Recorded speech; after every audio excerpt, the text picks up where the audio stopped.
Акылдуу бала.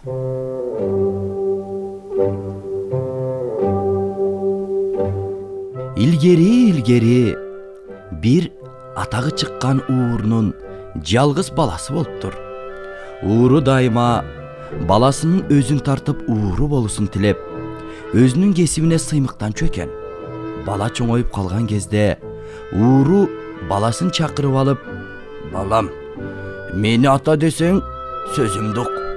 Ата кесибин улантуу баланын милдети. Ошондуктан сен да мен сыяктуу ууру бол. Мындан ашкан кесип жок", деп болгон акыл насаатын айтат. "Ата, эгер мени адам болсун десеңиз, уурлук кесибиңизди үйрөтпөңүз. Мен адал эмгек кылайын", дейт баласы. Ууру баласынын бул сөзүнө жини келип ачууланып, "Атанын жолун жолдобойт деген эмне? Ай, атанын тилин албайт деген эмне жорук? Бүттү. Менин сөзүм эки болбойт. Бүгүнкү түнү ылдый кайылдагы жоошпайдын кызыл өгүзүн уурдап кел. Укмуштуудай себирген экен. Аны албасам жаным тынчыбайт, балам. Эгер уурдап келбесең, мени ата деп экинчи оозанба да көзүмө көрүнбө", дейт атасы. Атасынын жөн сөзүнө түшүнбөсүн билген бала макул деп үйүнөн чыгып барып, жоошпай менен сүйлөшүп, кызыл өгүзүн күзгө кинге сатып келди. Анысын атасы билген жок. Балам чын эле ууру болот экен деп ойдо калып, кубанып турду. Семиз өгүздү түнү менен союп, терисин катып, этин бакан кылып илип алышты. Ал күнү казан асып, чүйгүн эттен салып, былкылдата кайнаткандан кийин, "Ата, бул этти жей электен мурун экөөбүз таразага түшүп көрөлү.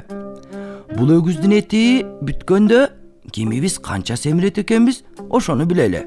Сиз каршы эмессизби?" дейт атасынан сурап. Атасы ал иштин тереңин түшүнбөй эле макул болуп, баласы экөө таразага түшөт. Арадан бир ай өтүп өтпөй, баягы кызыл өгүздүн эти түгөнөт. Уурунун этин бирөөгө бермек беле.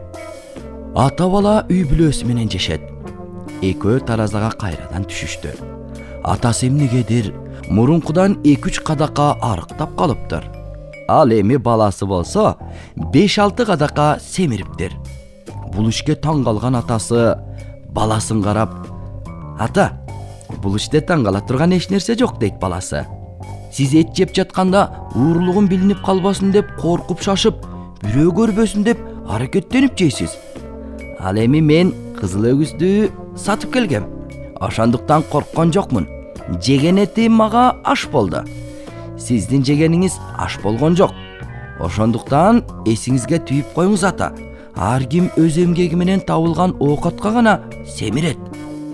Ошондо атасы баласынын акылына баа берип, "Балам, ушунча уурлук кылып, ушул оюма келбептир. Көрсө уурлук жаман иш турбайбы? Сен бул жолго түшпөй, адал эмгек кылууга бет алганың жакшы болуптур. Мен эми түшүндүм, балам. Кечир", деп атасы да уурлугун таштаган экен, достор.